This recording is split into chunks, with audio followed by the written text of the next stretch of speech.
Another Democracy Day has come and gone. Nigeria records 15 years of uninterrupted democracy in the country.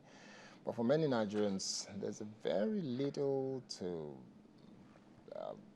celebrate since 1999, especially the insurgency rocking some parts of the country makes them feel like tell it to the birds. It really hasn't happened. What democracy are you talking about when we have the Chibok girls still out there?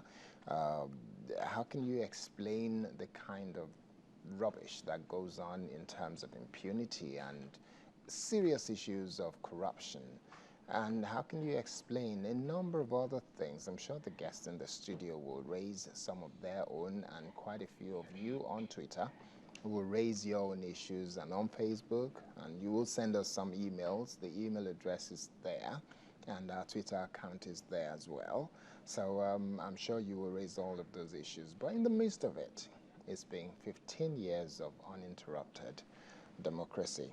We will have this conversation with three individuals who will be contributing their own bit to the discussion. I'll start from my extreme right, Mr. Issa Gusau, who's essay to the Borno State Governor on Media. Good morning, Issa. Great to have you here. Yeah, sitting next to him is Babatunde Gbadamosi, who's a public policy analyst. Great to have you here. Good morning. It's always a pleasure. Thank you very much. Good. And then on my left-hand side, I nearly forgot that that's my left-hand side. That's Oscar Onwudiwe, who's a social commentator. Great to have you here this morning. Thank you very much. I'm sure you wear a number of other hats, but on this case, we're just looking at our national polity and the issues in Nigeria. That's right. Let me start with you, Oscar.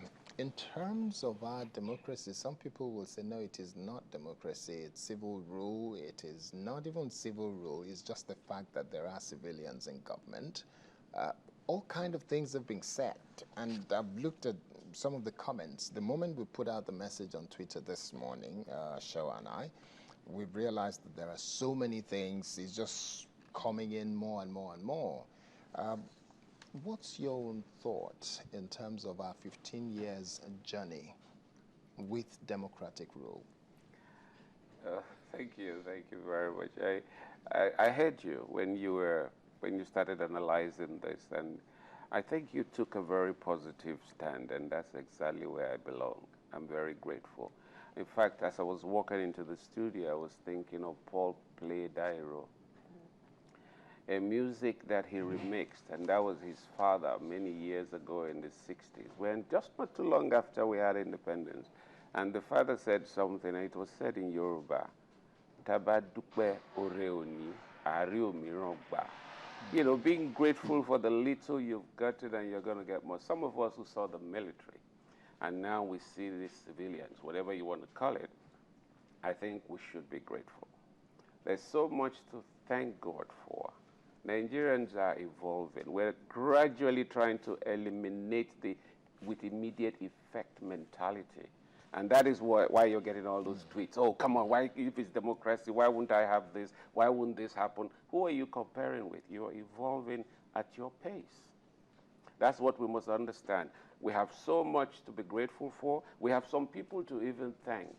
There was something Shagari could not do that Obasanjo did, and that was the transition.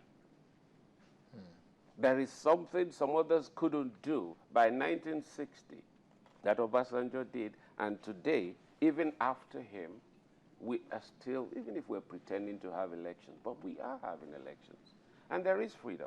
Nigerians are beginning to express themselves. Things have changed, whether we want to accept it or not. A lot has changed. You're getting tweets, aren't you? Yes. Years back, would you get that? We wouldn't. You wouldn't. It didn't even exist. The social media is so effective, and Nigerians have keyed in. First of all, you are not entitled to democracy without knowledge. Now we're building the knowledge gradually. Technology is helping. Hunger for it is helping. Poverty is beautiful, because you know what? It brings out the ingenuity in you. If you're poor, let's face it, all the millionaires in the world, where did they start from? From rich homes? No way. Something makes you get up in the positive. and say, this is where I'm going. I think we're doing very well. And I love Nigerians. They criticize everything, including themselves. Now, let me ask you, did you listen to the president's speech on Democracy Day? I did. Right. Some people said that the president was right, so, I mean, recounting all the victories of his tenure, but that he was also very right by not mentioning the fact that corruption hasn't waned. I support that totally. The reason being He that... didn't say anything. Yeah, he doesn't need to say anything because corruption has a different meaning in Nigeria. The meaning of corruption in Nigeria is what other people do. That man is corrupt. Not me, I'm not corrupt. I'm a saint. The man that is accusing another person of corruption, please put him as a gate man and say, we'll have to pass through. Watch what will happen. Oh, please forget. I don't even discuss corruption. And another thing, this is my view, and a lot of people don't like it. If you remove corruption today, at our stage of development, Nigeria will break up. Corruption is what is bonding all of us. Now you're taking, that's a different dimension. That's somewhere, that's where we will come to eventually. We will come to that conversation, but let's move on quickly and ask Mr. Gbadamosi. Now, from your perspective, 15 years of uninterrupted democracy, what's your assessment? We need to know before we move on to all the other issues around which a lot of people have built to come to the decision that we're not democratic in this country. But before we get to that point, let's look at your thought. What's your thought about where we are at and our democracy 15 years on? Much like my colleague here stated, I'm very grateful. I was a victim of a military regime. I was a student at the Lagos State University in Ojo when the university was attacked, invaded by armed mobile policemen on the orders of the then military governor of Lagos State. And the campus was invaded. Myself and an admin staff of the law faculty were dragged out of the university, put in the back of a police pickup.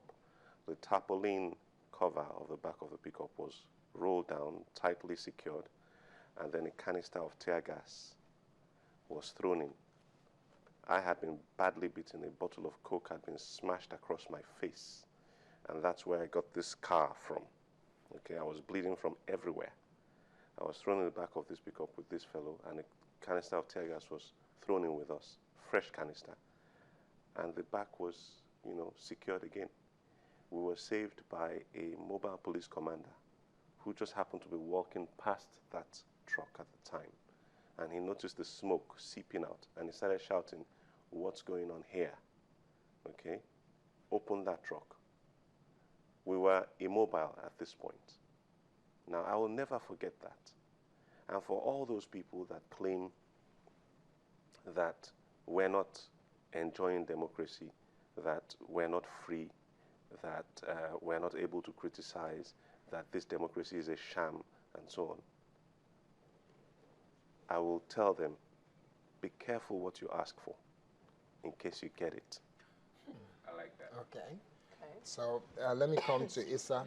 The experience of Borno State, the state you come from, and that part of the world, the northern part of Nigeria, the experience over the last 8-10 years of our democracy has been one that leaves quite a lot of bitter taste in the mouth, and a lot of people have been very, very unhappy with